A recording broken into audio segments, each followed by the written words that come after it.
governor of Maryland, was dying. And so he summoned Brent, his trusted advisor and the most effective lawyer in the colony, and he said, "I am naming you executor of my estate." And then he was gone, leaving Brent to untangle the most perilous chapter in Maryland's 13-year history.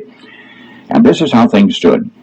The last 2 years of Governor Calvert's administration he'd spent putting down the Ingalls Rebellion, a Protestant revolt against the colony's Roman Catholic government. Restoring order had required the services of mercenary soldiers from Virginia. Mercenary soldiers? Anyway, the revolt had been crushed just before Calvert's death. The Catholics controlled Maryland once more, but the mercenaries now had to be paid for their services. The governor's final instructions to his newly appointed executor were actually these 4 words: take all, pay all. Lawyer Brent knew what that meant. Drain Calvert's estate, his personal estate if necessary, but pay the soldiers what was due them. Indeed, a mutiny now would undo everything. But Brent's task would prove more difficult than he had at first imagined. For when the books were opened, it became clear that the former governor's estate didn't even begin to cover the mercenaries' demands. A deft diplomat, Brent first calmed the restless troops, assuring them that they would receive the cash and the food they wanted. Next, since Maryland was then suffering a severe shortage of corn, the attorney procured a sufficient quantity from Virginia to feed the soldiers. And finally, the coup de grace. Brent, poring over the whereases of Governor Calvert's legal situation, discovered that he, Calvert, held the power of attorney to act for his brother.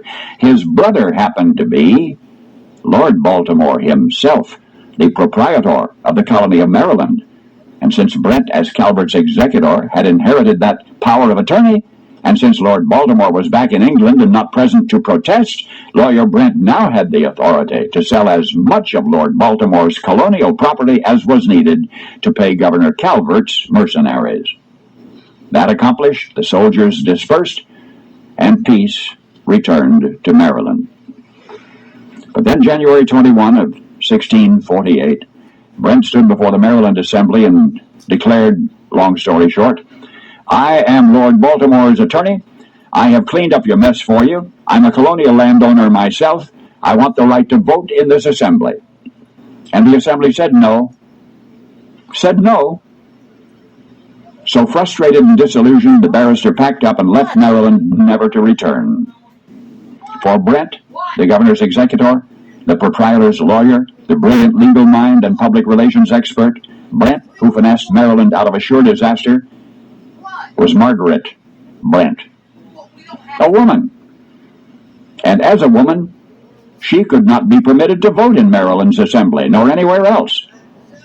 American history ought to recognize Margaret Brent for all she did and for all that she was. America's first female attorney, America's first feminist, and so much more. And yet instead, she is honored, but only in footnotes, and only for the one failure of her life.